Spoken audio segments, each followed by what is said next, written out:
CCG Media presents High Tech Sunday. On today's episode of High Tech Sunday, our hosts, Dr. Vaughn and Lango Deen, sit down with the manager of the Engineering Leadership Development Program for Lockheed Martin Corporation, Karissa Diggs, for a conversation on career navigation. Up first is Corning Incorporated's Manager of Technical Talent Pipelining, Dr. Vaughn. Next is Career Communication Group's Senior Technology Editor, Lango Deen. Finally, our esteemed guest, Karissa Diggs. In her role as manager of Lockheed Martin's Engineering Leadership Development Program, Diggs helps to create avenues for students and early career individuals to gain the experience and exposure necessary to prepare for future technical leadership roles. Along with her corporate position, Karissa also runs the Digg Your Career vlog, which provides career insight tips to collegiate and early career professionals. And without further delay, High Tech Sunday, featuring Dr. Vaughn and Lango Deen.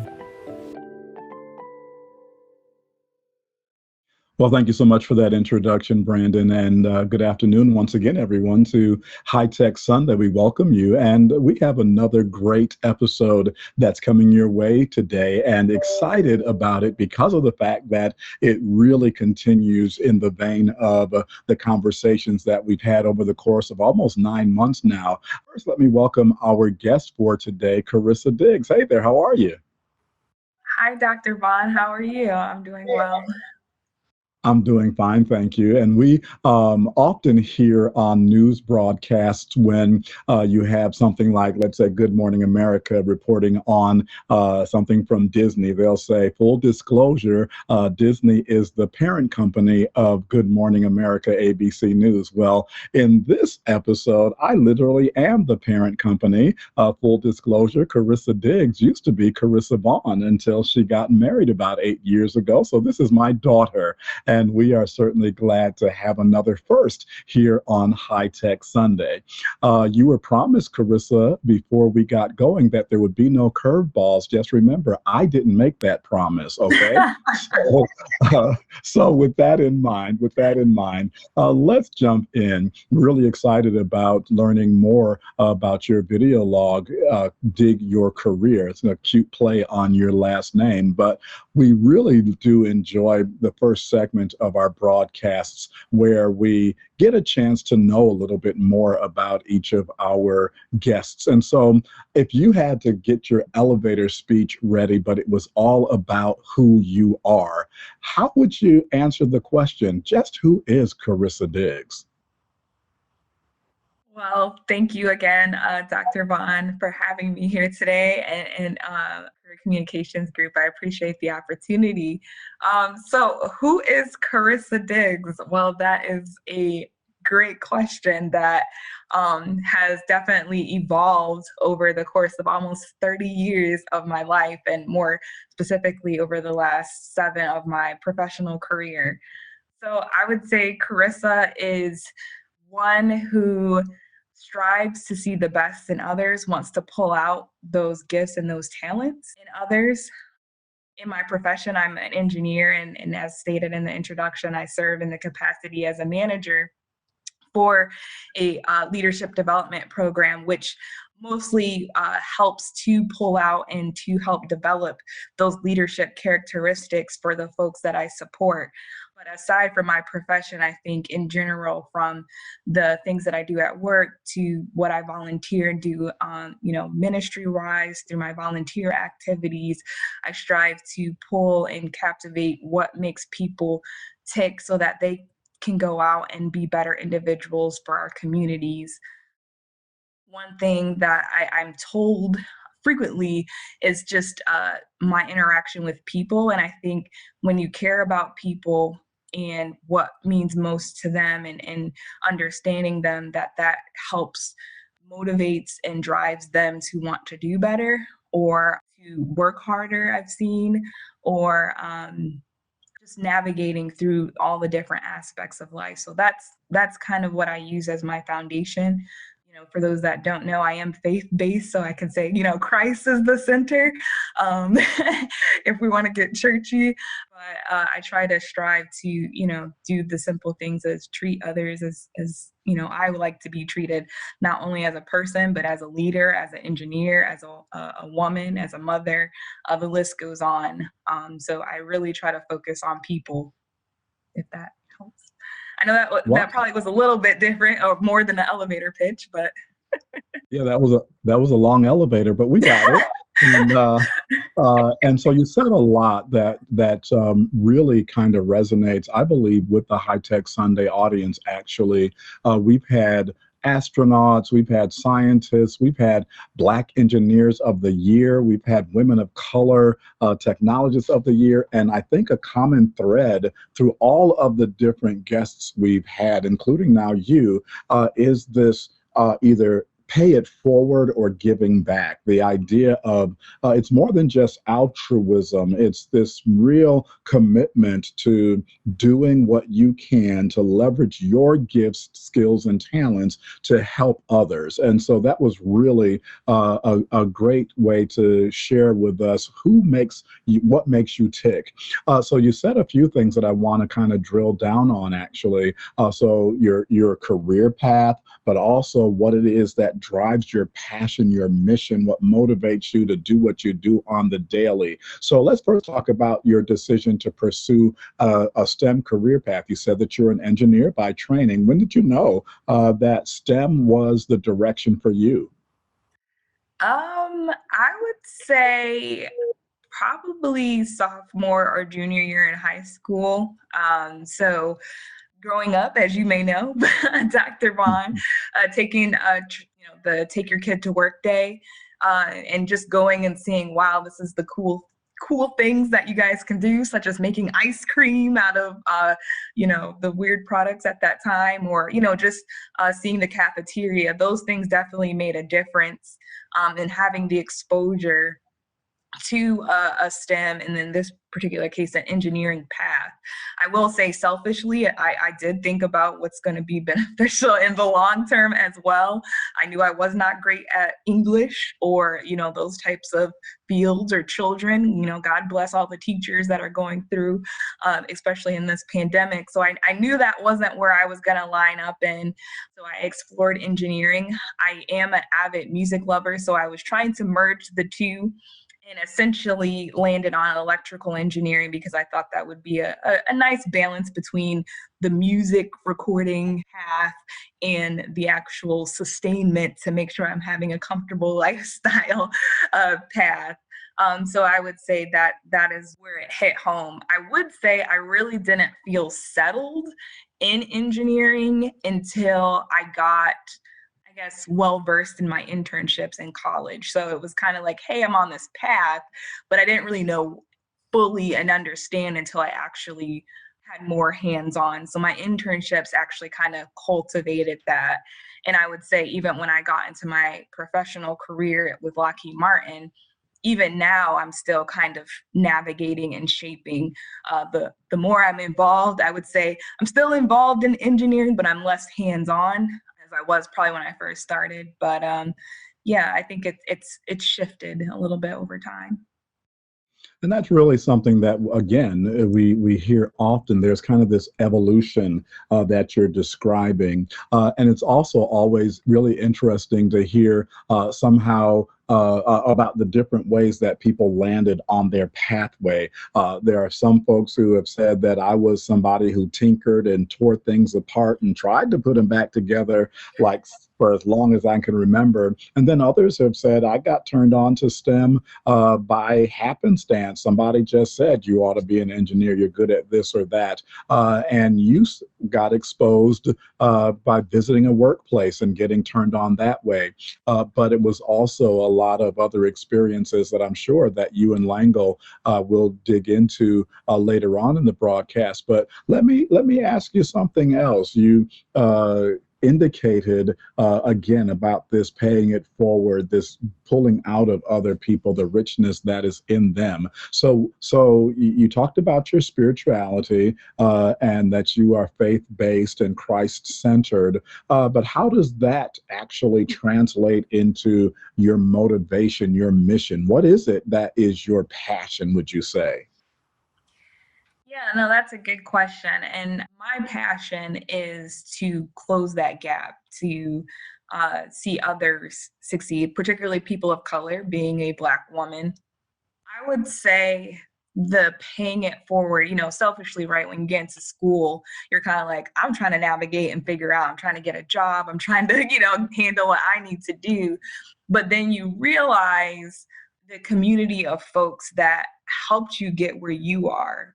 You realize whether it be a family members, whether it be someone that helped you get into that internship when you shouldn't have been qualified, or helped you get into that grad school program when you know you didn't think you was had the package all together. And so when you have those milestones, whether it be completing another semester or graduating from school, if you truly sit back and reflect, like, this wasn't all me. and I want to be that community of people, even if it's just in part for a second in time, to be able to help someone build on their resume so that they can get that job, make that phone call to advocate for them, or give them tips and enlighten them so that hopefully, and it's not to say that that I'll even be thought of when they get to there, but I take satisfaction in as I helped have another young person of color or older person of color obtain their goals and their dreams, and that they in turn are having that reaction. So I would say it really came from like introspection, or looking and observing, how did I get here? Because how I got here, I honestly would not have thought about when I walked on campus as a freshman, that I would be sitting where I'm at currently. So I just want others to feel the same. Well, very good. I think that what you're indicating again is exactly what you've described. You've been introspective about the fact that the journey has been informed and aided by a community. And so you left off saying that you would not be where you are, or you couldn't have imagined being where you are back when you first started your undergraduate program. So let's talk about where you are, digging your career. So you are a manager of the Engineering Leadership Development Program at Lockheed Martin. I believe that you're also an alumni of that program. So how cool is it that you are now a manager in that same program? So tell us a little bit about your role and responsibilities. Yeah, so I can't share too much, otherwise I'd have to, no, I'm joking. But so yeah, the Engineering Leadership Development Program is one of several leadership programs that Lockheed Martin holds specifically, in this particular case, to develop and nurture the engineering leadership talent pipeline for early career professionals. So about that 0 to 3 year time frame. And what we do, or what I do as the manager, but the program supports technical development curriculum. So again, how does that engineering that you've learned in undergrad or a grad school, how is that applicable to our programs, right? And how can we go the next step further? How can you be successful in navigating through teams, managing teams if in some situations, understanding our current technologies and things of that nature. So we do have a partnership with the university, as well as some of our subject matter experts inside the company that we partner with to help our ELDPs during those courses. In addition, we have what we call leadership development conferences. So we want our engineers to be well-rounded. So we want them to know about finances. We want them to know about business aspects. We want them to engage with our leaders. So whether they be our executive leaders like Stephanie Hill, or someone who's a senior manager, or someone like me. They don't have to be super high ranked, but gleaning insight from them, from their leadership careers as well. So something that we strive for is part of the responsibilities. And then also we have the graduate classes component. So after they finish the technical development curriculum, they do have the opportunity to get a master's degree if they don't already have one. So that's part of the program. And then also they do rotations. So they have about 3 to 4 rotations during the 3-year program. So they can try just about anything within the engineering discipline just to get them to be more well-rounded. So that's pretty much what I do, is kind of help navigate and steer and making sure that they're accomplishing those goals. Awesome. And it sounds like it's so comprehensive and a great way to continue to shore up that talent pipeline once people get their foot in the door. So we talked about curveballs earlier on. So here's a kind of a curveball. You talk about your blog, Digg Your Career. Well, got to ask you the question, would you say that you dig your career? Absolutely. I tell folks, don't tell Lockheed Martin that, because I want to, I don't want them to think they got me on lock for the next 30 years. But I really do. I really do enjoy not just my place of employment, but the work that I do, right? Well, tell us about that. What do you love most about your job? I love really, so as I might have mentioned before, the people. I feel that I can go to my leaders. I can feel like I can go to my counterparts to share, what's on my heart, how I want to grow. And they have just been not only my champions, but also facilitating in that growth itself. And that has played a huge aspect, at least over the last 3 to 4 years of my career. So the people have been huge. Even the people I support now on my team, the ELDPs, especially in this virtual environment, coming into my new role as a manager, not having seen most of them face to face, they have been just so supportive. They've been, just willing and eager to, how to change and how to adapt in this mindset from not just a company perspective, but how we engage with people. So that is something that I definitely admire. I feel challenged every day, every time I come in. Aside from my management responsibilities, I do support a technical program for a small chunk of time. But I feel challenged. I feel that I'm contributing, and I feel valued as a employee. And so that's why I enjoy what I do. I'm not saying that there are those days where I need to go and take a nap and take a rest, but I would say I am satisfied to where, I'm not looking. I mean, I am constantly, thinking about what's next. You have to be able to explain that when you're asked, but I'm happy and I'm digging my career.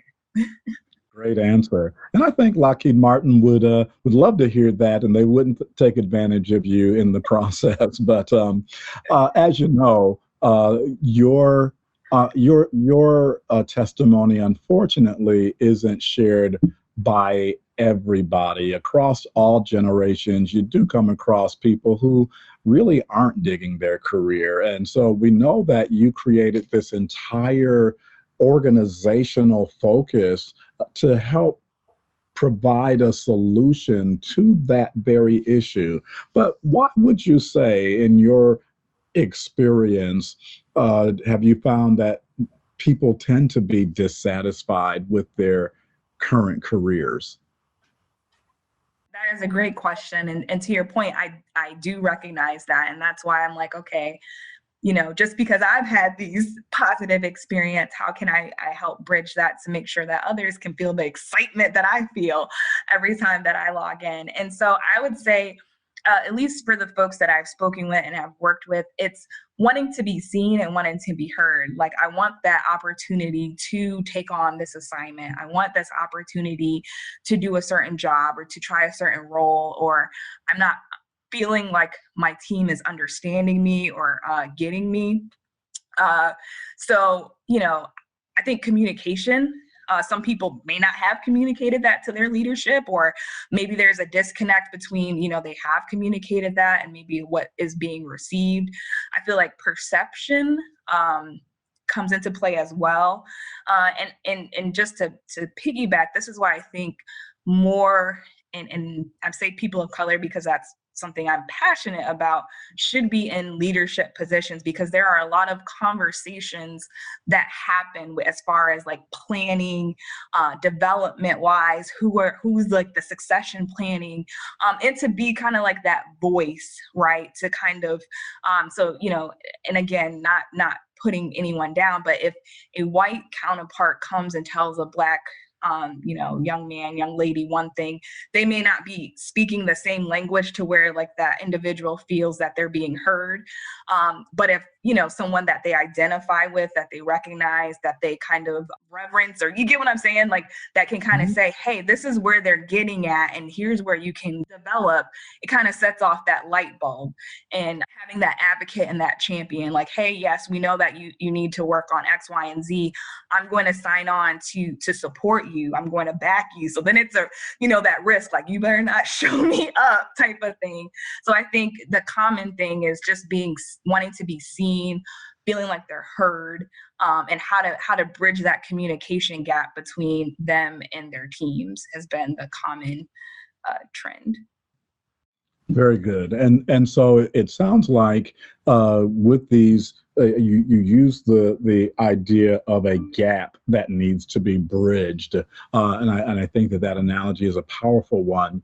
A little while ago, when you were speaking about your own career journey and development, you used a really important and provocative word that I want to kind of zero back on. You said navigate, that you had to navigate and you've had help navigating.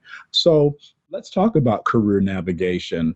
Why is it that navigating your career is so important?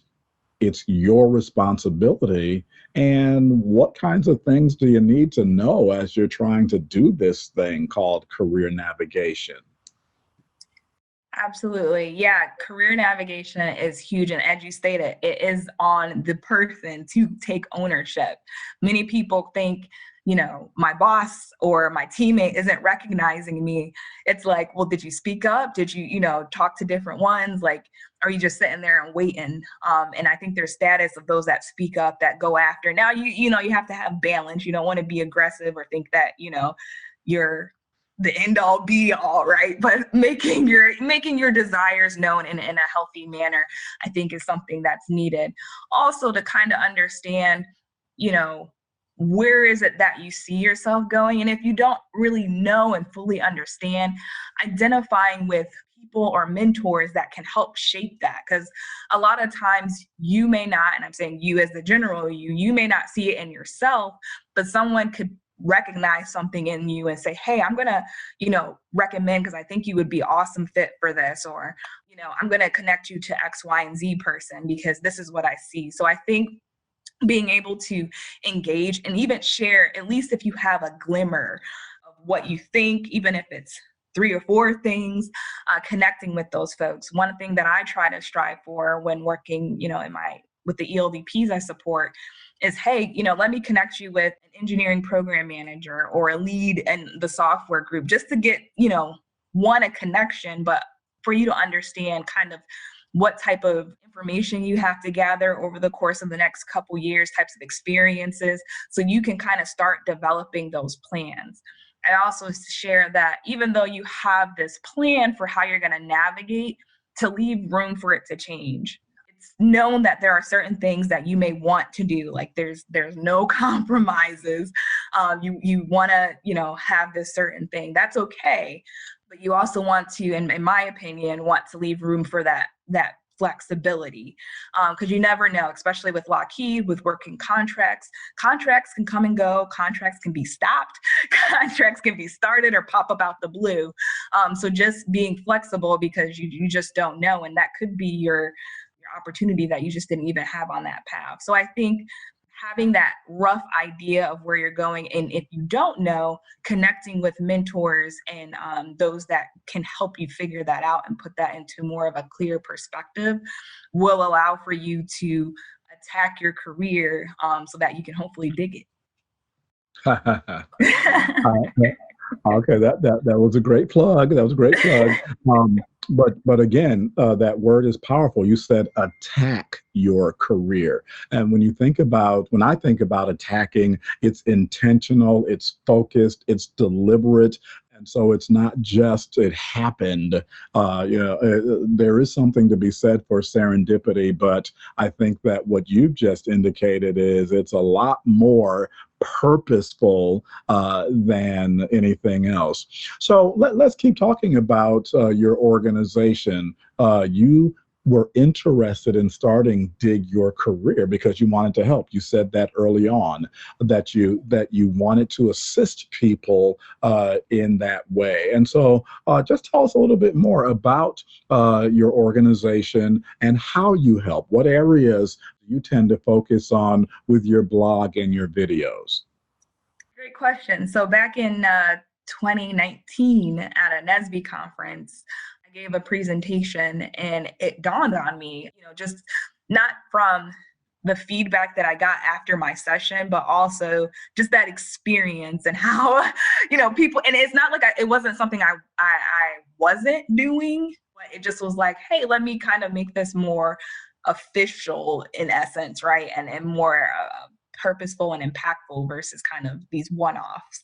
So what I do is I strive, again, looking at that early career collegiate level of, how to put together a resume, how to stand out in career fairs. Specifically, I put one on the blog recently about virtual career fairs, right, given our pandemic.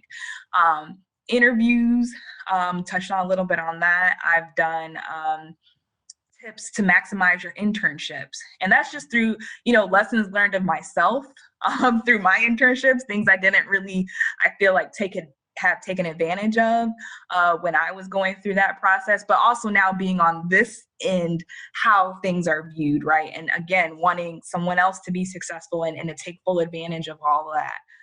How to speak up and share what you want in a way that your leadership is able to understand, right? It's respectful, because you definitely, how you approach things, I think is very huge. And then I've talked about topics that can be a little bit controversial, such as hair in the workplace. As you can see, I have my little turban on today, but I knew who I was sitting with. And also, I talk about, being a token Black, or called the token Black. So touching on those just to put it out there and make a sense of community. Some services that I do offer is, resume prep, interview prep, and, just how to kind of plan career navigation. So I get questions and comments of that, so just really wanting, if they want to pick my brain on topics, just wanting to be available and here to support. So you mentioned something pretty provocative as you were giving us the kind of the landscape of Dig Your Career, and I use provocative in an intentional manner. You said tokenism. You said one of the areas that you delve into is this idea of toxicity in the culture resulting from or being realized as this token Black. So define what you mean by toxic culture. And then I want to also talk about this idea of being the token Black. So what is a toxic culture? It sounds like it's a bad thing.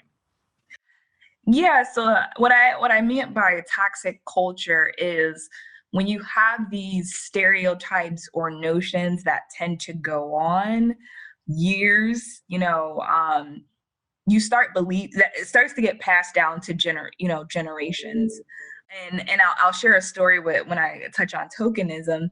Well, I'll share it now. So one of the things about the toxic culture is when I was interviewing for Lockheed Martin, there was me and another young Black woman. And we both wound up getting the job, and we both being minorities being minorities at the site we were working at, bonded, and we were also in the ELDP. So we kind of, me and her and another young lady, we kind of stuck together.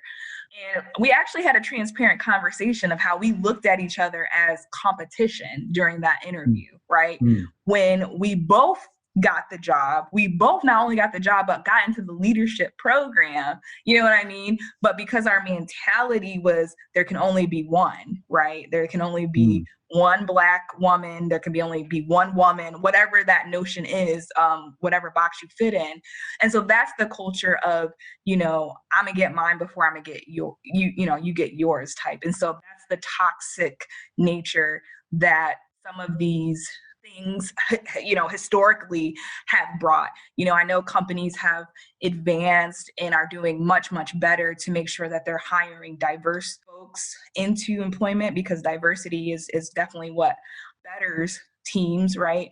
However, a lot of that has been instilled from just generations, whether it be family, whether it be mentors, whether, that kind of notion, or what you see and what you digest, right? So that's what I kind of mean with the toxic culture and how that can seep in to people's thinking. Wow.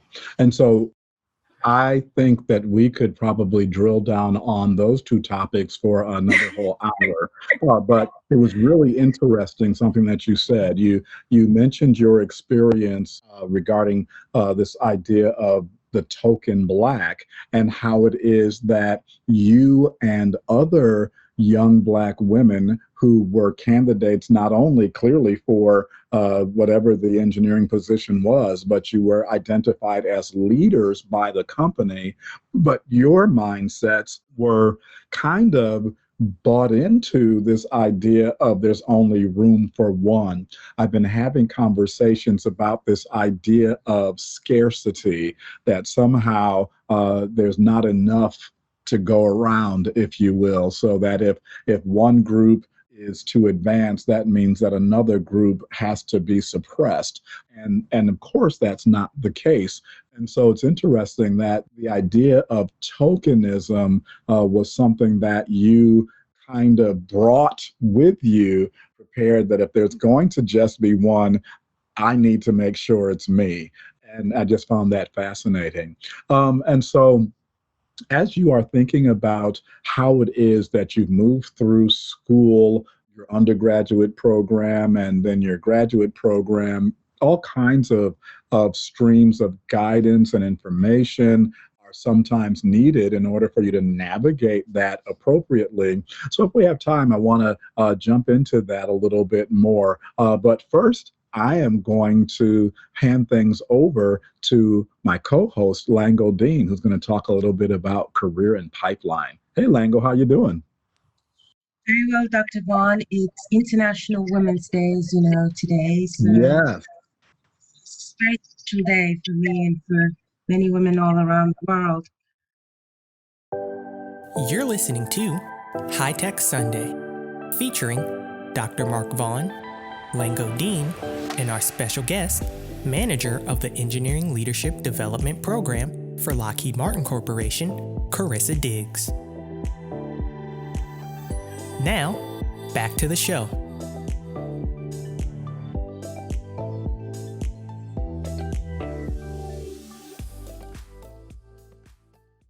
Big welcome to Karissa. It's lovely to have you here on such a big day. Just want to go back to something that Dr. Vaughn said before we start talking about your academic journey. And his words were, a journey has been informed and aided by community. And there was just something real special about the way he put that. And something else that you said as well, gleaning things from leaders in your path and that help you navigate and shape. Which brings me to my question, and I know you talked about that. You said as a sophomore in high school, you enjoyed the exposure to STEM and engineering through Take Your Child to Work Day, through your father, who's an engineer himself, and that way you started exploring engineering. But what struck me more was that we have had one other engineer on the show who did a bachelor's degree in music before he went on to do an aeronautical engineering degree. So I wanted to make that connection now between that music recording path and electrical engineering that you talked about. I just want to understand why you chose EE versus all those other engineering disciplines and how music comes into it. Yeah. So initially I broke it down to, so in this particular case, I went to Hampton University, and they had a music recording technology program that had a minor in electrical engineering. And I had one of my mentors at the time, aka my father.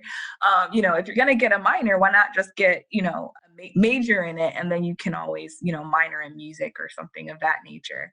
It made sense to me at the time, and it's still, I'm still grateful, because I look at a lot of music, whether it's strictly music majors or music recording technology, and you have to have an extreme amount of passion and drive, because it's not one of those clear cut type of industries. Just being connected to the few folks that I am that really have made a career and living off of that. And again, having some thoughts, I'm like, I don't think that would have been sustainable for me, right? And what I want to do looking back on it now. So engineering was the path that I chose. But however, I did get a band, a full-time, well, not full-time, but a large chunk of my schooling paid for, because I was in band, even in college. So I do think there's that correlation between the technical, the STEM realm, and also like the art. So, to have that understanding of how to play the measures and counting, and, down south, they have the different types of field shows, and you have to count and step and know when to turn, know when to pop, lock, and drop it, like all of that type of stuff. So I definitely think those two worked well in sync. I definitely still enjoy music. I definitely still, play around with beats and involved with singing at my church here from time to time. So still a huge aspect, but I determined that wasn't my main focus as far as a career aspect, but definitely something that cultivated to where I am today, for sure. That's wonderful. I like the way you sort of like highlight the way math is used in music, because we don't often think about that, but there's a lot of math in music, and so I'm really glad that you the way you brought that to the fore. So what was your favorite engineering class? Because you had music on the one hand, and then you had this leaning toward electrical engineering. What was your favorite class at Hampton University, and why? So I would say circuits 1 and 2 was my favorite. I really feel like it clicked, but I also think it was my professor, Dr. Nare. Shout out to him, and all the staff at Hampton University in the engineering department. But he was one that was able to not only break it down, but I feel like he cared about each and every one of us. Engineering was a small class. I was one out of 12 people that graduated in 2013. And having that personal touch definitely, I think, made a difference. I was one, as I'm sure many have been told, of there was I think it was a calculus class. And I actually had a professor tell me, hey, you might want to revisit this engineering thing. And that just gave me a more motivation. But some people don't have those professors to kind of help mentor or tutor them through something, especially at these, in my opinion, larger universities where you're like one of 100 in a class, right? So circuits 1 and 2 was something that clicked, made sense.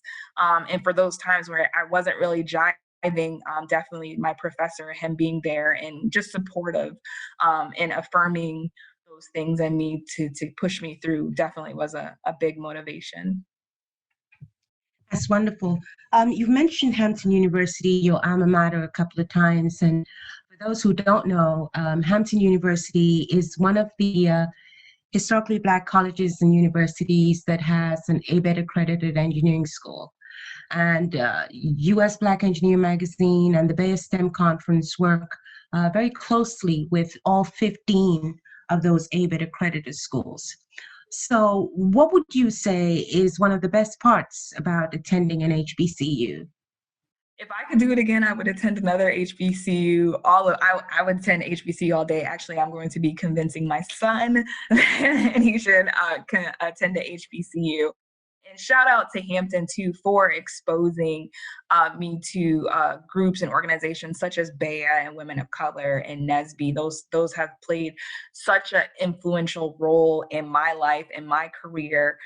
providing opportunities for me to network with companies. So I just want to take a moment and not to say that non-HBCUs would have provided that opportunity, but it was definitely strongly encouraged and reinforced, particularly at Hampton.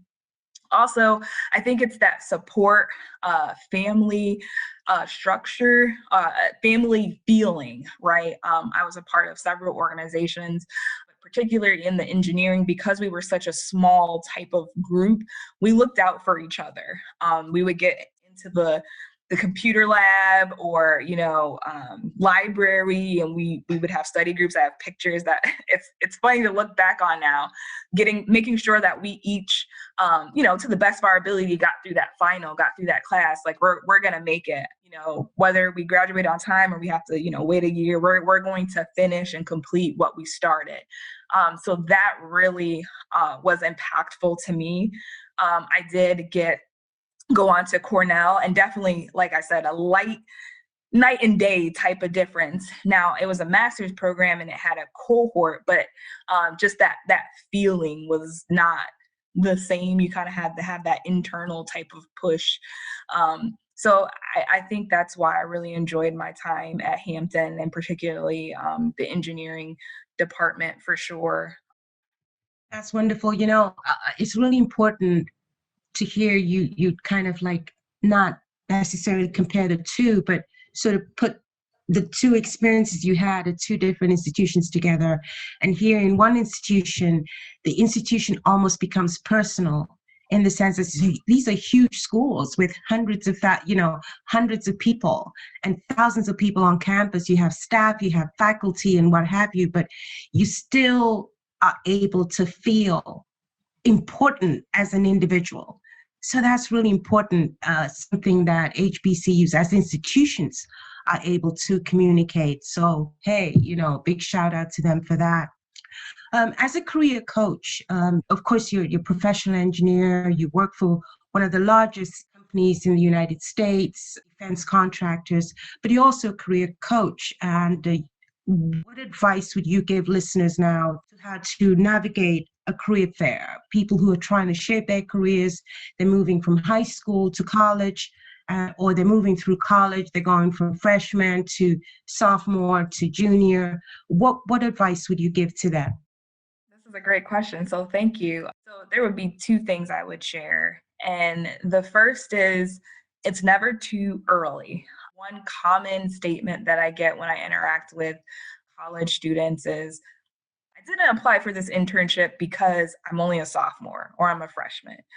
And my response to them is, many companies, including Lockheed Martin, are taking on high school students. And I know for sure you got at least a semester or two in comparison to them. So definitely don't let that hold you back. Now, obviously, there are, companies do outweigh, but I've seen and read more and more do take into account some of those, earlier collegiate students and even high school students. So definitely do not sell yourself short just because either you've been told. That may have been the case 10 years ago, but it's definitely the way we look and do things now. Especially this pandemic has brought upon how we just view the world and technology differently. There are high school students, my younger brother included, who was coding and stuff in high school, and I didn't really code until I got to college. So you get what I'm saying? So I tell people to, not to sell themselves short, to go after. I interacted with a freshman from North Carolina A&T who had an internship, and he actually was working on his next summer internship alignment. And I was like, you just better go ahead. So it's definitely possible. So that's the first thing that I would share.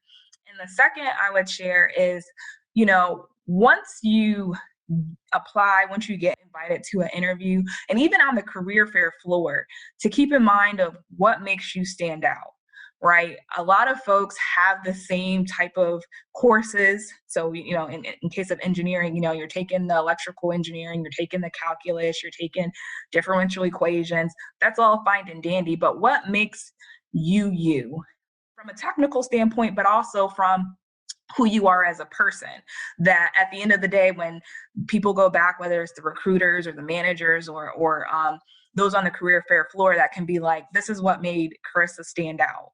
This is what made Brandon or Dr. Vaughn, or, and I want to follow up with that person. So I would say, work on kind of like your why, and how can you stand out amongst, sometimes hundreds of people during these career fairs, and even during your interview is, okay, yes, we all have that same level playing field, but this is why I'm unique. I bring this spin, whether it be to a technology standpoint, I'm creative, I'm inventive, or, I'm motivating, I'm charismatic, and, I have a really good thing with people. And how do you share that and convey that in a short time frame on the career fair floor, or developing your stories during your interview, I think is definitely important in a way for people to remember you outside of just, the basic qualifications. Thank you for that. I mean, I like the emphasis you made on what makes people stand out, and then you work on the why. And you also mentioned something that is very important for everyone now, and it's the way we balance the post-pandemic world, where a lot of things that nearly everything used to be done in real time, in real life. And now it's okay to do some things virtually. It's okay to do some things online. It's okay for some things to be all digital. So what advice would you give? What tips for success would you give for people who are not just taking part in virtual online career fairs, but online internships as well? What advice would you have for them? You bring up a great point, and a common question that I'm getting more frequently, I would say. So as far as embracing career fairs, one thing that I share often is to follow up. If you engage or interact with someone, LinkedIn has been, at least I've been more prone to be active on LinkedIn for the last couple of years. Most people are willing to help, either share their experience or to answer a question genuinely, right? Authentic. And so there's been folks who, don't even work for Lockheed Martin or haven't interned, but they've made it a point to, hey, Karissa, how's it going? Here's what's going on in my life. How's your life? I hope you're well. So building that network, because I always say that you never know where people are going to be. So that has been something that I've stressed, especially again in this virtual environment. How can you kind of build your network? And so I say, definitely follow up, and LinkedIn being one of those resources. Or if someone gives you an email that you can reach out to them, that could be, a way as well. The other point is, as far as virtual internships, is to fully embrace and commit to it. I know it's concerning, or I can understand it's concerning, not being able to see your team and fully integrating into the company for those 10 to 12 weeks, however long you're there, but making sure that you're pushing yourself in. If nobody's inviting you, make sure that you're embracing it and pushing yourself in, whether that's reaching out to, the manager and saying, hey, can you connect me to such and such group? Can we have a 30-minute lunch tag up? Or, is there a mentor that I can be plugged in? Here's kind of where I'm thinking. A lot of times, a lot of companies, and Lockheed included, have, internship programs and activities. Make sure you attend. I know we're Zoomed fatigue and all of that, but that's a way to get plugged in and to stay plugged in and to network with folks. So definitely push your way forward. Don't get exhausted. Don't get tired. Don't complain. As I've been there, trust me. But if that's shown, that definitely makes a difference when you embrace the new normal, if you will. Thank you, Karissa. And this is my last question before I turn it back to Dr. Vaughn. And you mentioned something that a mentor shared with you in your career. What would you say is the best advice you've ever received? The best ever advice you've received from a mentor? What would that be? Ooh, that is a great question, because I've had some really great mentors over the course of my career, my brief career. And so I would say I'm struggling to. I would say a piece of advice that I follow is to be open. I talked briefly about that earlier, and to be liquid. When you come into a job, you don't really know what you want to do. You have an idea, but you at least I did came in like, this is my ladder that I'm going to follow, my trajectory. None of that has been none of it has been what I thought. It's been better. And I think sometimes people can be rigid in that. And case in point, before I got this role, I was like that. Like, oh, I didn't have, whatever type of experience for this role. I needed to obtain this, that and the third. But being liquid, trusting my mentors, trusting those that was my advocates, that type of thing, I think really helped prepare me for the position that I am in now. So being fluid and flexible, I think there's a statistic that women feel like they have to have all the pieces together before they go and apply to a position. So fighting that urge has allowed me to take on some of these opportunities that I probably wouldn't have taken on had I been caught up in my own head and making sure I checked off every box. So, but yeah, I have a lot of nuggets that I've earned, but that's just one that immediately came to my mind. That's wonderful. Thank you so much. Be open, be fluid, be flexible, trust your mentors, trust your advocates. And of course, I trust my co-host, Dr. Vaughn. So I'm throwing it back to him right now. Thank you. Thank you. I like that, Lango. Thank you so much. And I've just been enjoying listening in on this segment. And I'm serious. We could go on, and I say this with like every guest, we could go on for another hour, but Brandon and Ray will give us the hook if we try that. So I just have one quick clarification, and then I want to find out if you would let us know how we can stay in touch. Folks want to learn more about your vlog. So you heard Karissa say very passionately that she is going to encourage her son to go to an HBCU. Just want to let you know that her son is not a high schooler. He's not a middle schooler. Her son is 4. Okay. And so that's how serious she is about this thing. And I'm with her. She mentioned NSBE. I went to NSBE conference that she and her husband were not at. And I found, and her son was 1 at the time. And I got him a little onesie that says future HBCU engineer. So he's not going to have much of a choice. Let's put it that way, because that's all he's going to know. But I really, that's how you know somebody's got the passion, is they're already talking about influencing the next generation. So before we wrap up, want to make sure that we let folks know how they can connect with you online, your blog site, your Facebook, all of that. What can you tell us how to connect with you? Yeah, so I can be found on LinkedIn at Karissa Diggs. I also have a LinkedIn Digg Your Career page, so that's DIGG Your Career. I can be found on Instagram at Digg KZ, that's one word. And I also have a website called digyourcareer.com. So I can be found on any of those platforms. Yeah, thank you. Very cool.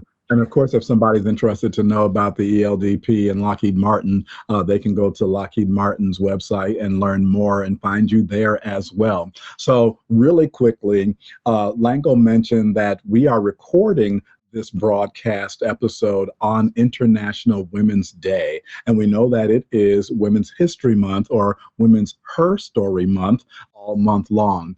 So you've already given us that insight that you received that you would share with others about. This has been the piece of advice that has stood out for you. Let me ask you, and this is that last curveball that I was mentioning, is there a woman in history who would be the one that has inspired you in a meaningful way on your journey?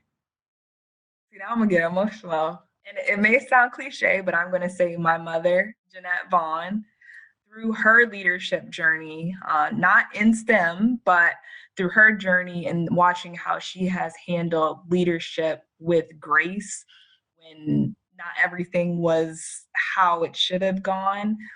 how she's handled that has impacted me in a way that I don't think she realizes. And I strive to emulate that grace, and also how to speak up and stand up for myself when needed, to see the best in others even when they may not give you the benefit of the doubt, right? And then to also partner and bring alongside other women, right, to make sure that they feel seen, to make sure that they are brought to the table, to share opportunities that I might have, and in her case, she might have been shut out from. So just seeing how she has not let some of the things that have happened to her and her journey, and how she's, I wouldn't say reverse it, but made sure that didn't happen to other women, have been really impactful to me, and something that I strive to emulate.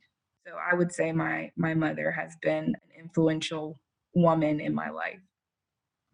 That was amazing. And I'll find a tissue in a moment as well.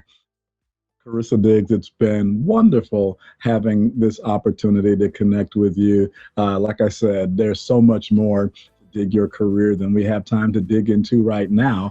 But we're excited that you stopped by. So for Lango Deen and the others of us here at High Tech Sunday, thank you, thank you, thank you. And I'm going to turn it back over to Brandon Newby to see us out. Thank you. Thank you for tuning in to this week's episode of High Tech Sunday. Career Communication Group's High Tech Sunday looks at professional development and technology through the lens of spiritual philosophies. In a time when digital information is more critical than ever, this weekly program is produced by and for CCG's community of alumni and professionals in science, technology, engineering, and math fields.